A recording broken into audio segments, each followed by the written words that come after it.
ভোক্তা অধিকারে যে আমরা প্রথমেই দেখি যে নতুন ডিজি সাহেব আসছেন, কিন্তু আমরা মোটেই ওখান থেকে কোঅপারেশন পাইনি। অত্যন্ত দুঃখজনক ব্যাপার। আমরা 3 ধরনের প্রস্তাবনা তাদেরকে করেছিলাম, যেটা হলো মিড টার্ম, শর্ট টার্ম এবং একটা লং টার্ম প্রস্তাবনা।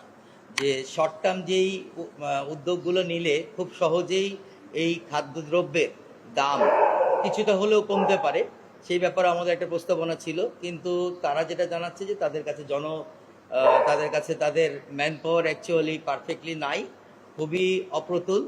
সেক্ষেত্র থেকে তারা খুব একটা বেশি কাজ করতে পারছে না। যেমন বাজার মনিটরিংগুলো একদমই হচ্ছে না। আমরা বাজারে গেছি, প্রত্যেকটা বাজারে আমরা গেছি এই ঢাকা শহরের সহ বাংলাদেশের বিভিন্ন জায়গায়। সেই বাজারগুলোতে গিয়ে আমরা যেটা দেখেছি সেটা হলো যে এখানে মুনাফা, কে কত পার্সেন্ট মুনাফা করবে তার কোনো নিয়ম নীতি আমাদের এখানে নাই। এখানে দেখা যাচ্ছে যে একজন 300-200% মুনাফা করছে।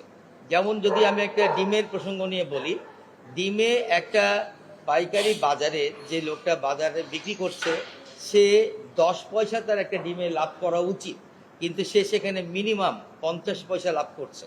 এরকম 3-4টা থ্রেডে, 3-4টা স্টেপে একটা ডিমের দাম কেনা দাম থেকে প্রায় 2 টাকা বেশিতে ভোক্তাকে কিনতে হচ্ছে। যেটা দেখা গেল যে একটা ডিম যদি আপনি 8 টাকায় কিনেন আর 10 টাকায় বিক্রি করেন, তাহলে এখানে পার্সেন্টেজটা প্রায় 40-50% চলে আসে ডিমের আপনার ইয়েটা। এইরকম সেমভাবে আলু কৃষক পর্যায়ে আপনি গিয়ে দেখেন 20 টাকা 22 টাকা করে কৃষক পর্যায়ে পাচ্ছে। সেই আলুটা আমরা এখানে কিনে খাচ্ছি হলো 70 থেকে 80 টাকা কেজি দরে। এবং বিভিন্ন স্তরে, বিভিন্ন লেয়ারে মানুষজন তাদের লাভ উঠিয়ে নিয়ে যাচ্ছে। এখানে ভোক্তা ভুগছে আর কৃষক কিছুই পাচ্ছে না। দুদিন পর পর কৃষক তার নতুন নতুন ফসল নিয়ে আসছে, আগের ফসলটা সে করা ছেড়ে দিচ্ছে তার লসের কারণে। এই যে সমস্যাগুলো, এগুলো নিয়ে আমরা ভোক্তা অধিকারে বসলাম।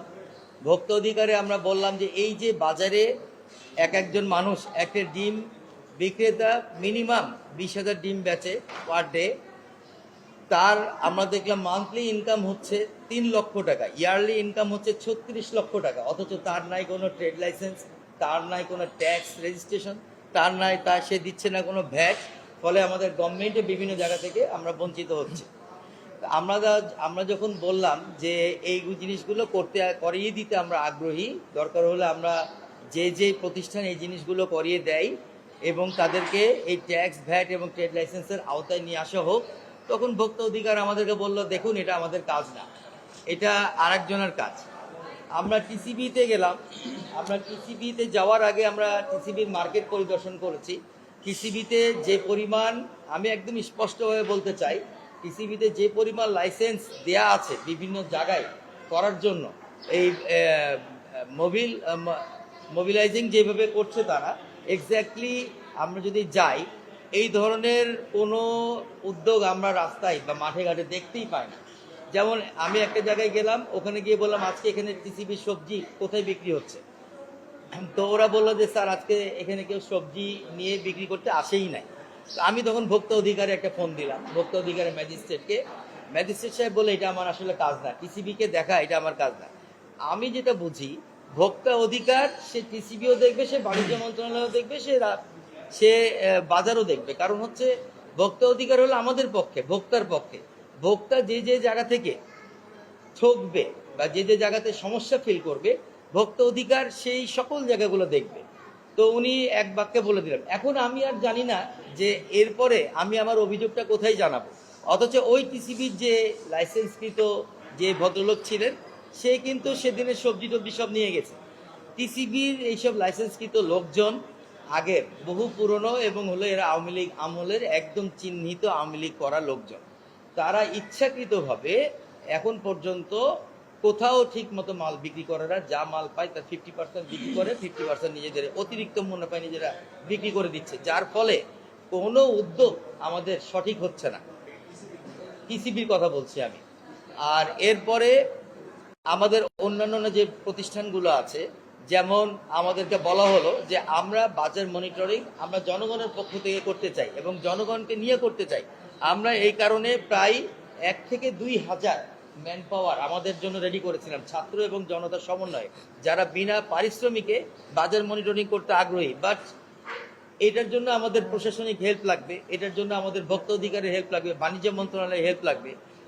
আমরা যখন ভোক্তা অধিকারকে এটা বললাম যে আমরা বাজারগুলো মনিটরিং করতে চাই রেগুলারলি, একদম রেগুলার বেসিসে, তখন ভোক্তা অধিকার বললো সরি, অলরেডি এটা অকুপাইড হয়ে গেছে, বৈষম্য বিরোধী ছাত্ররা এই জায়গাতে অলরেডি নাগরিক কমিটি এবং বৈষম্য বিরোধী থেকে এখানে লোক দেওয়া হয়েছে। অথচ আমরা এবং আপনারা এখানে যারা বসে আছেন তারা নিজেরাও কিন্তু বাজার করেই আমরা খাই। গত 2 দিন আগে অর্থ উপদেষ্টা নিজে বলেছেন যে আমিও বাজার করি, বাজারে গেলে আমার চোখ দিয়েও পানি আসে। কিন্তু মনিটরিং এর নাম করে যারা বিভিন্ন জায়গায় বসে আছে বাণিজ্য মন্ত্রণালয় থেকে এবং অন্যান্য ডিসির কাছ থেকে, তারা আসলে এক্স্যাক্টলি কোনো কাজই করছে না। হয়তো তারা প্রশাসনিক হেল্প পাচ্ছে না, হয়তো তারা অন্যান্য কোনো হেল্প পাচ্ছে না, এমনটাও হতে পারে। কিন্তু রেগুলার মনিটরিং যদি আপনি বাজারে করেন, যারা 200-300% প্রফিট রাখছে তাদের সেই প্রফিট যদি 20%-এ নামানো যায়, এই যে অতিরিক্ত দাম দিয়ে আমাদেরকে জিনিসপত্র কিনতে হচ্ছে, সেই জিনিসপত্রের দাম কিন্তু অনেক অংশ কমে যাবে। অ্যাটলিস্ট আপনার 80 টাকার আলুটা কিন্তু আপনি 60 টাকায় কিনতে পারেন, এটা কিন্তু সম্ভব যদি শুধু বাজার মনিটরিংটা আমরা বাড়াতে পারি। কিন্তু দুঃখজনক ঘটনা যে বাজার মনিটরিং এর নাম করে যেসব মানুষজন লিস্টেড হয়ে আছে, যেসব মানুষজনকে লিস্ট করা হয়েছে, প্রত্যেকটা বাজারে সংযুক্তি দেওয়া হয়েছে, তারা কেউই কাজ করছে না। আর যদি করে থাকে, আমরা তার দলিল, তার প্রমাণ আমাদের জনগণের সামনে রাখতে অনুরোধ করব। আমি ফুয়াদ সাকি এতক্ষণ আপনাদেরকে বললাম, আমার আরো 2জন সংগঠক বলবে তাদের নিজস্ব অ্যানালাইসিস এবং আমাদের দলীয় অ্যানালাইসিস গুলো। ধন্যবাদ আপনাদের সকলকে। আসসালামু আলাইকুম। ধন্যবাদ সবাইকে। ফুয়াদ সাকিব ভাইকে ধন্যবাদ। আপনারা যেখানে এখানে যারা সাংবাদিক ভাইরা বোনেরা উপস্থিত হয়েছেন, আপনাদের সবাইকে ধন্যবাদ, আন্তরিক শুভেচ্ছা।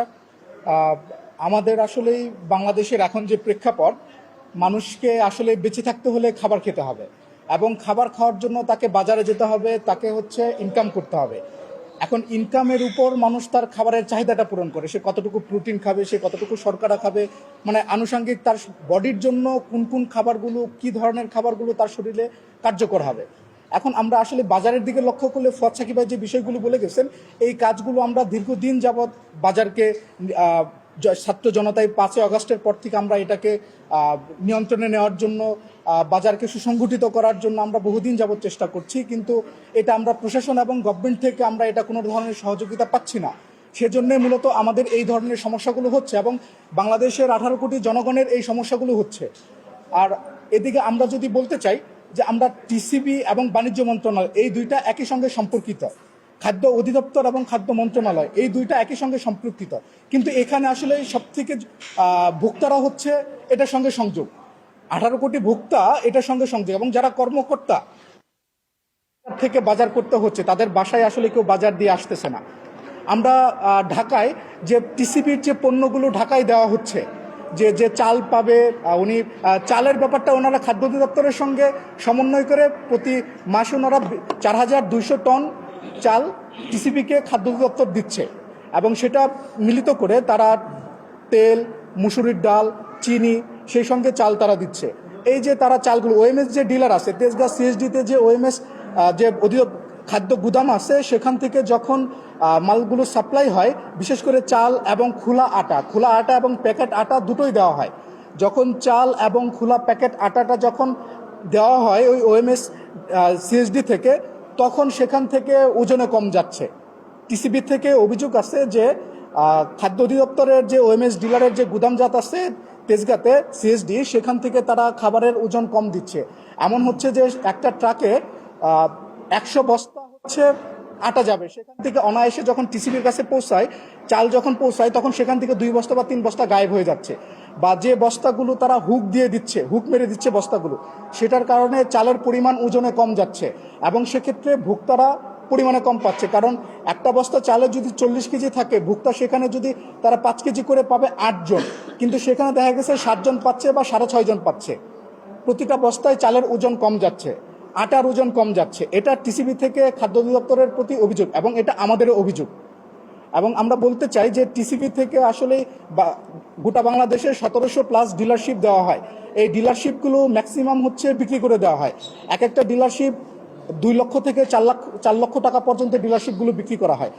এই সেম বিষয়টাই ঘটে হচ্ছে খাদ্য অধিদপ্তরের ক্ষেত্রে। যে রেশনিং অফিসার, ঢাকার রেশনিং অফিসার জুরাইনের যে যে অফিসটা আছে, সেখান থেকে যে আপনার বিগত আগে যে গত 15 বছর যে ডিলারশিপগুলো দেওয়া হয়েছে, সেই ডিলারশিপগুলো মূলত টাকার মাধ্যমে ম্যাক্সিমামগুলো গিয়েছে এবং এটা দলীয়করণ হয়েছে। মূলত এই বিষয়গুলো কারা পাবে, মানে ডিলারশিপগুলো, টিসিবি ডিলারশিপ কিংবা খাদ্য অধিদপ্তরের ডিলারশিপ, এটা পাবে সাধারণ জনতা, যারা আসলে সৎ, এই বাংলাদেশের জনতারা যারা সৎ, যারা এটার সঙ্গে ক্যাটাগরিজ হবে। যার একটা মুদির দোকান আছে, একজন দলীয় কর্মীর কখনো মুদির দোকান থাকে না, তার বাবার থাকে, আবার অনেকের থাকে না। যখন একজনের মুদির দোকান থাকে না, তাদের নীতিমালা হচ্ছে যারা মুদির দোকান থাকবে শতকরা 60% পাবে মুদির দোকানওয়ালারা, এই টিসিবি ডিলারশিপ, খাদ্য অধিদপ্তর ডিলারশিপ। কিন্তু এখানে চিত্রটা ভিন্ন।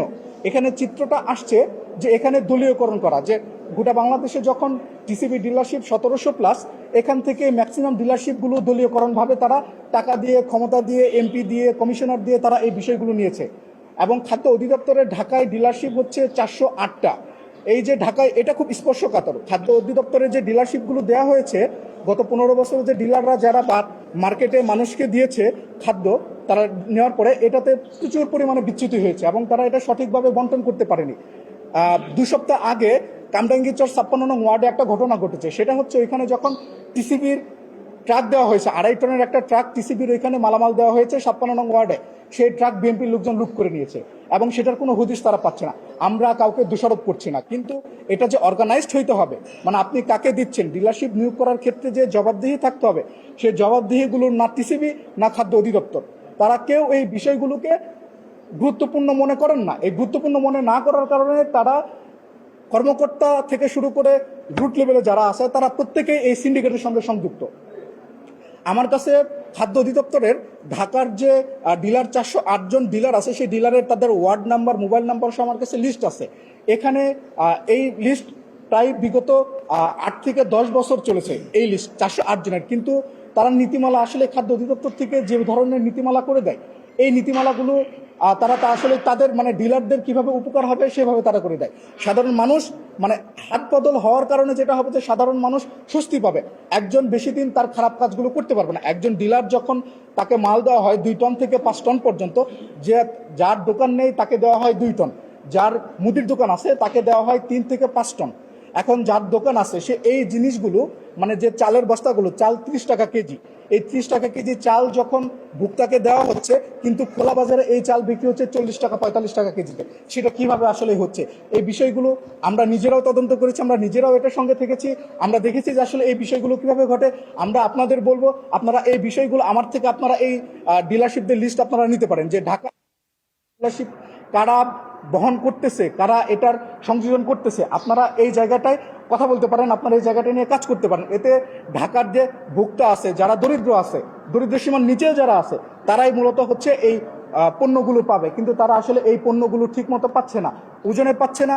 এবং যখন তারা ট্রাকগুলো যখন যায় বা কিংবা দোকানে যখন তারা লিখে দেওয়া থাকে যে এই দোকান থেকে আপনি টিসিবির পণ্য পাবেন, হয় দোকান বন্ধ থাকে, আর ট্রাকে যখন আপনি মাল নিতে যাবেন তখন দেখানো হয় যে আমার কাছে মাল শেষ, আজকে মাল বিলি করা হবে না। তাহলে সেই মালগুলো আসলে কোথায় যায়, সেই পণ্যগুলো কোথায় যায়?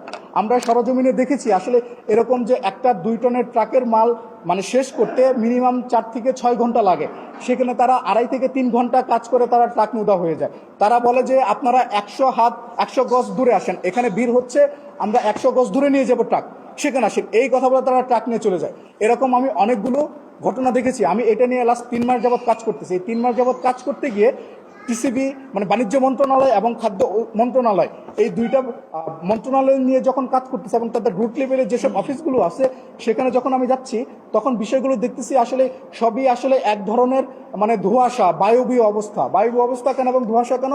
কারণ তারা ভোক্তাদের চাহিদা পূরণ করতে পারতেছে না। কারণ তাদের যে চুরি করতে হবে, তাদের যে সিন্ডিকেট করতে হবে, সেইটা পূরণ হওয়ার পরেও আসলে ভোক্তার কাছে তাদের বিষয়গুলো যায়। আমি আরেকটা গুরুত্বপূর্ণ বিষয় আপনাদের সঙ্গে শেয়ার করতেছি, সেটা হচ্ছে গোটা বাংলাদেশে 1 কোটি টিসিবির কার্ড করার কথা। এখন 1 কোটি যে টিসিবির কার্ড করবে, সেটা এই নথি আমার কাছে 4টা নথি আমার কাছে আছে, যেটা হচ্ছে তারা টিসিবি থেকে বাণিজ্য মন্ত্রণালয়ে 2023-এর জানুয়ারির 23 তারিখ তারা প্রথম চিঠি দেয় যে সারা বাংলাদেশে 1 কোটি ভোক্তাদের কার্ড করতে হবে। এই যে 1 কোটি